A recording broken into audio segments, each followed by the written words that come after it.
Hey everyone, welcome back to the channel. Thank you for being here. My name is Andrew, coming to you from the beautiful Carolinas. Today's topic is going to be how your silence speaks volumes. Think about that for a minute. Everyone, if you like the content, please like, subscribe, and share.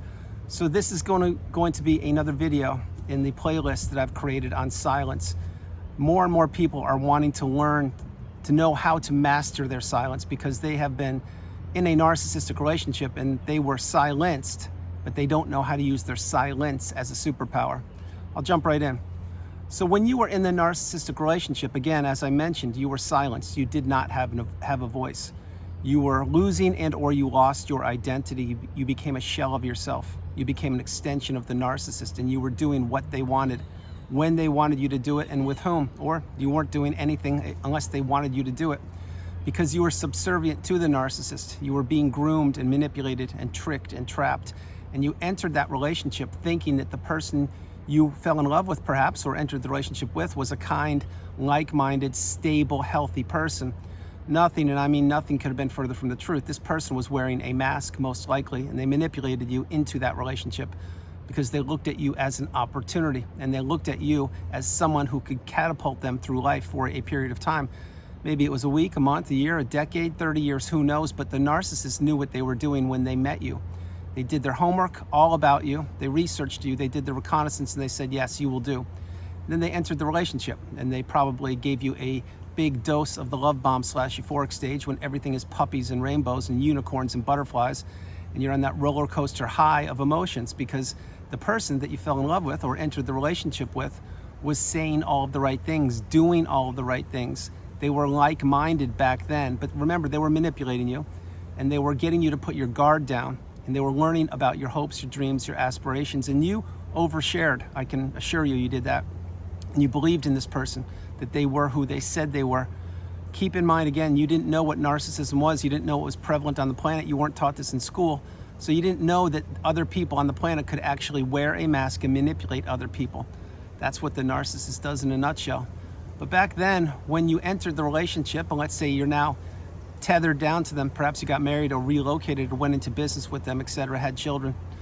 When you did that, now the narcissist knew that they had you. They had placed you in a place called the devaluation stage.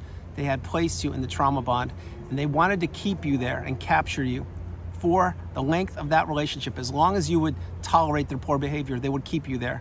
And they would continue to pepper you with abuse, continue to take anything they possibly could from you. And the whole time you were in that devaluation stage, you were working for the narcissist, literally and figuratively. And the narcissist was behind your back, looking for your replacement, whether you knew it or not, or they were getting other sources of supply lined up. And they don't have to be exclusive to romantic. It doesn't mean romantic. It means anything the narcissist can get their grubby little fingers on, they will take. But back then, again, they had you on autopilot. They had you on hold, and you were working for the narcissist while they were building their lives up, or they were taking away all of your hard work, and they were squirreling away all of your assets or resources. But they were definitely taking your time, energy, money, love, empathy, effort, everything about you, your status, your health. But you back then didn't have a voice. You see, the dynamic of the relationship shifted once you entered the devaluation stage. Once they knew that they had you, that's when the relationship shifted, and it shifted to a advantage for the narcissist of about 99%, and you were at a huge disadvantage because the narcissist was giving you breadcrumbs at best, but it was too late for you. You were already caught up in the fog. You were already caught up in the devaluation stage, and you didn't know that even existed. The narcissist did know they existed, and they were watching you and checking the temperature of the pulse of that relationship virtually every minute they were with you. They were seeing if you would be silenced. They would see if you would tolerate their gaslighting. They would see if you would tolerate the silent treatment that they would give you. And you did. You tolerated all those abusive techniques and many more, but you didn't know the glossary, the terms on the narcissistic abusive cycle back then. What you thought was just the narcissist was having a bad day, week, month, year, decade life. But that's not the case. The case is the narcissist was peppering you with abuse each and every day. Now, in between there, I'm sure you had a couple good days every now and again, because the narcissist would sprinkle in a little bit of fake empathy, fake kindness, fake love, fake caring to have you put your guard down again so they can later extract more resources from you. And this is how the cycle goes on. It goes love bomb / euphoric stage, devaluation stage, then the ending of the relationship, either the discard or you ended it yourself. And then at times there's a Hoover. Don't accept the Hoover. Don't ever accept the Hoover. It will never benefit you. But why your silence speaks volumes for you. I just described the narcissistic relationship in a very short period of time. Post-narcissistic relationship, once you've healed or you are on the healing path, you need to understand that your silence speaks volumes, not just with the narcissistic relationship, but virtually with anybody in your life. Because people will be continuing to come at you and expect certain things from you. Not the narcissist, because my hope is you've gone no contact, blocked them, deleted them, removed all flying monkeys and people associated with them, etc. But not exclusive to the narcissist, other people will want things from you. They will think you're the same person that you were before you entered the narcissistic relationship. You're not. You're changed. You're different. And you now know that it's not only the narcissist that doesn't deserve your time or energy or anything. It is possibly people in your own immediate family or friends that you've known for years or decades, or acquaintances or colleagues or coworkers, whomever. Because this is the relationship not only that you need to heal from, but it's the relationship where you will put yourself back together and you will enter the third version of you, the strongest, most galvanized version of you known to humankind. And when you do that, you reach the pinnacle of indifference. When you reach that, then you understand your silence speaks volumes. It sincerely does. Because now, let's say you get an email, and these examples I will share with you are not from the narcissist. I will finish off with the narcissist. But these are from just average people, or people that perhaps are toxic, that you're just understanding who they are and what they want from you. But now you get an email from somebody. Okay, well, maybe it's expecting you to do something. Maybe they want you to go visit them for a certain holiday or something because you've always done it in the past. Well, number one, you don't have to respond to that if you don't want to. But two, you could politely decline. And if they come back at you and say, well, wait, you've always done it. Why aren't you doing it this year? You don't have to explain. You don't have to defend. No is the strongest word in the English language. And when you say no to something or someone, you are saying yes to yourself. It's a very powerful word. But having said that, you don't have to explain things to people these days. Because after what you've gone through, i.e. the narcissistic abusive cycle, you're changed forever. You see the world through a brand new, different set of eyes. You can now identify toxicity in a moment. You can now see narcissism from miles away. And you can now tell just by the way somebody writes their words in an email, for this example, if you want to communicate with them or not. Same thing with a text. Just because somebody texts you doesn't mean it deserves a response. Another thing is, when you were in the narcissistic relationship, when they would text you, you couldn't get to your phone fast enough. You were groomed and you were tricked and trapped and manipulated. You were basically like Pavlov's dog. You had to do it. You had to get to that phone as soon as you possibly could and report back to the narcissist. That is not what we do any longer. We've now learned to slow our lives down. And if we hear a ping on the phone, well, number one, we know it's not the narcissist because we block them. But number two, whoever it is, they can wait. They can wait. Unless it's an absolute emergency, you can get back to those people if you want to or when you want to, or you can just read the message and not reply at all if you don't want to. You see, your energy is priceless. Your time is invaluable. And your health and resources are what makes you you. And people have been trying to take these things from you probably throughout your whole life. That's why most likely you are an empath, because you're in the community and you're probably maybe even just understanding that you are an empath or that you have a high level of empathy. And not only that, but that many other people don't. And many of the people that say that empathy doesn't exist, it's very simple to deduce those people because they don't have it. They don't believe it exists. That is one of the biggest fallacies of all time. If narcissism exists, and it does, empathy certainly exists, and it does, and I am an empath to prove it. But anyone who says, no, you're not an empath, empaths don't exist, don't listen to them. That means they don't have the empathy, and they can't give it to you. So having said all these things, why your silence speaks volumes, because you now have slowed your life down. You've now slowed your inner circle around you. You don't actually now have as many friends as you used to have. Maybe you're rebuilding right now, because post-narcissistic relationship, and now I'm jumping into the narcissist, you found out that there were flying monkeys swarming all around you, and that many people did reveal themselves when the chips were down. Maybe if you got discarded, nobody knocked on your door, no one checked in on you. Well, that's par for the course, post-narcissistic relationship, because you're gonna find out that you're on an island and you have to heal.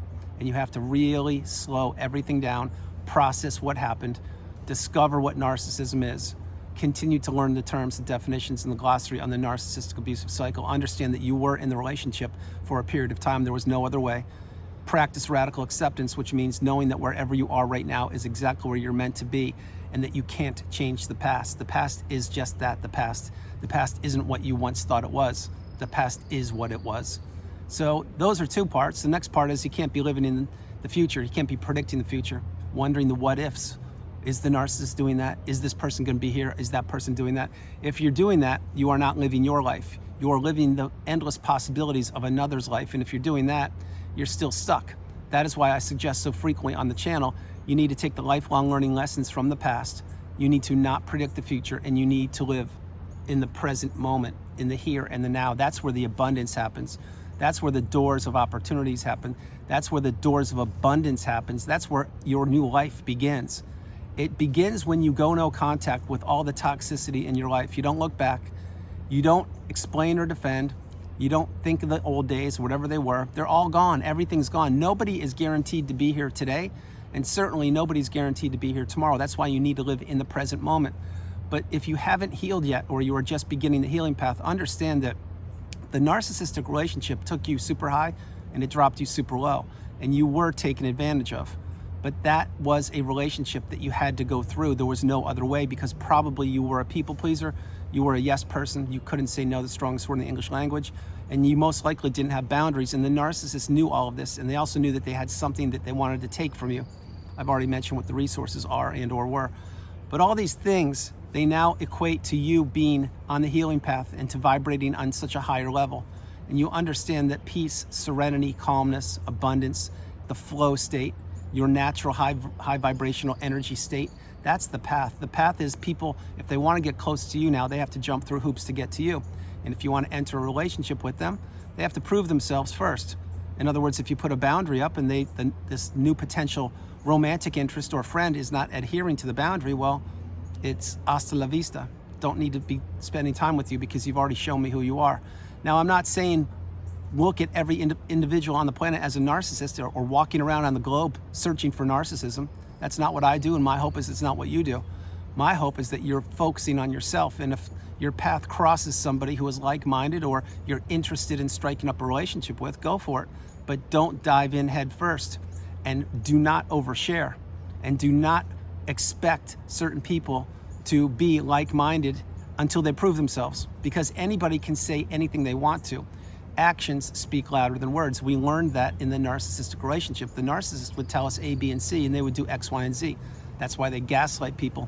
That's why they blame shift people.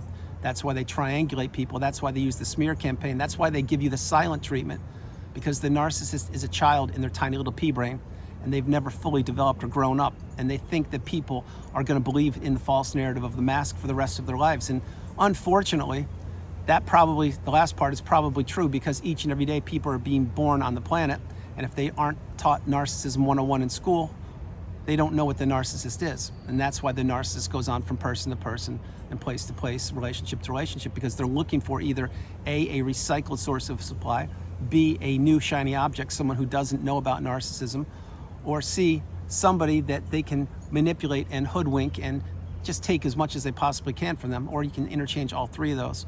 But why your silence speaks volumes, it's because the narcissist back then, they were used to you explaining yourself. They were used to you reporting back to them. They were used to you being the unpaid helper, the walking apology, the sounding board. They were used to you doing whatever they wanted you to do, because if you didn't do what they wanted you to do, there would be a large consequence or a large price to pay. Again, maybe it's a silent treatment. But now when you've processed the relationship and you understand the definitions, etc., you understand that your silence speaks volumes, because when you do or say nothing to somebody else, just because they're communicating with you or trying to, it lets them know that you're not interested in communication with them, and you don't have to give them the reasons why. You elevated on such a higher plane now that you don't need to explain anything. And if they can't understand that, well, then they're revealing themselves to you right then and there. They're saying, wait, I need an explanation. Why? Well, we don't do that any longer. Notice how I'm talking. I'm talking kind of monotone. I am stoic, I'm patient, I'm centered, I'm focused, I'm resilient. I am in the moment. This is what you must do. Because when you're in the relationship, you could not behave the way I am behaving or talk the way I talk. What you were doing is you were screaming probably, or being screamed at, or you were running to pay a bill, or you were running to catch an airplane, or you were cooking too much food and it wouldn't be cooked properly, or you were being told how to boil an egg, etc. This is what the narcissist wanted. They did not want stability. They did not want calmness or serenity. They wanted disruption, chaos, confusion, and manipulation. That is why the narcissist can't sit still. That's why the narcissist always will be looking for a new shiny object. And your silence speaks volumes, because let's say, example, hypothetically, the narcissist did try to hoover you. And if they did, again, don't accept a hoover. Well, what do you do with that hoover? No matter what it is, you do nothing. You do zero. You throw the item in the bin, you delete the email, you don't read the letter, you do nothing. If anything, you double down on the blocking techniques to make sure they can't get to you again, because you now see behind the mask. You now see who this person is. You now see the games that they play, and you now know how much destruction and hurt and pain they want to inflict on people. This is what they do, and this is how the cycle goes around and around and around. And does the narcissist know what they're doing? Yes, they do. 100% they do. They will always be looking for people who are not strong enough to heal, for people who haven't figured out what narcissism is, and for people who haven't put themselves back together. But that's not you, because you're in the community and you've made it this far in the video. And my hope is you've healed, or you're well on the healing path. But the silence that you now have mastered, or you're learning how to master, it is a superpower, and it's a superpower on steroids once you really understand that there are many people on the planet that do not have your best interest at heart. They never have, they never will. And these people are envious and jealous of you. Many of them want to be you, and the narcissist was one of them. Why do you think the narcissist entered the relationship with you? Number one, it's because you provided something for them. Number two, it's because they looked at you as somebody they could manipulate and take advantage of. And number three, it's because they knew most likely that you had a high level of empathy, or that they could easily take anything they wanted from you, and then they could discard you or end it whenever they wanted to, whenever they found your replacement, i.e. the new supply. This is how the cycle goes around and around. The narcissist has no love for anybody. The narcissist doesn't care about anybody but themselves.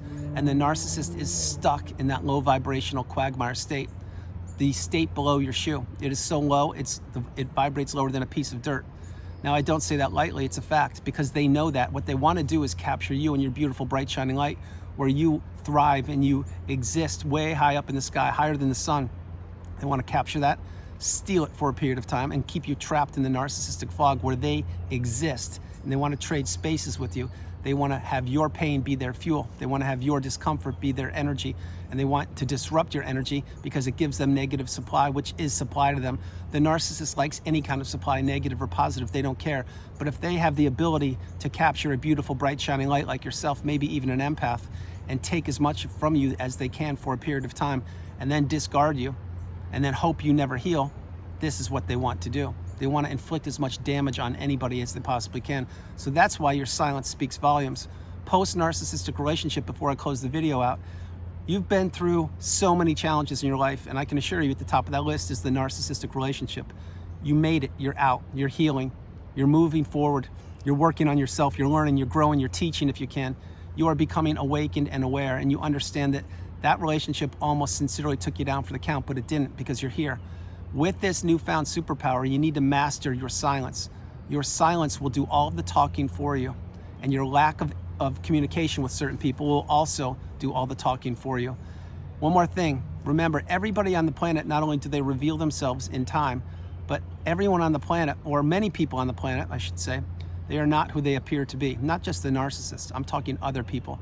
So don't necessarily believe that people that you know of, or you know, just because you look at them in one capacity, it doesn't mean that defines them.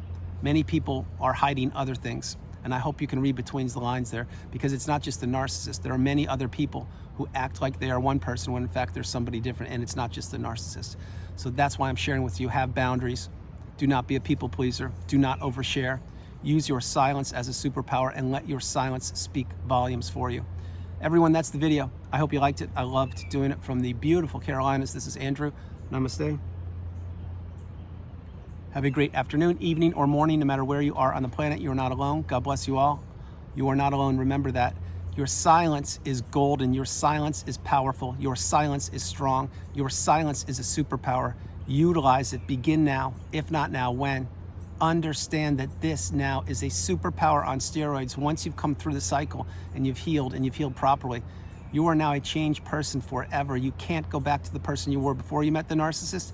You can't go back to the person you were in the narcissistic relationship. Now you elevate so much higher, you vibrate higher, your energy has returned, your health has returned, your clarity has returned, your bank account has returned, you've shortened your social circle down, and you are now toxic narcissist free. So allow your silence to speak volumes for you.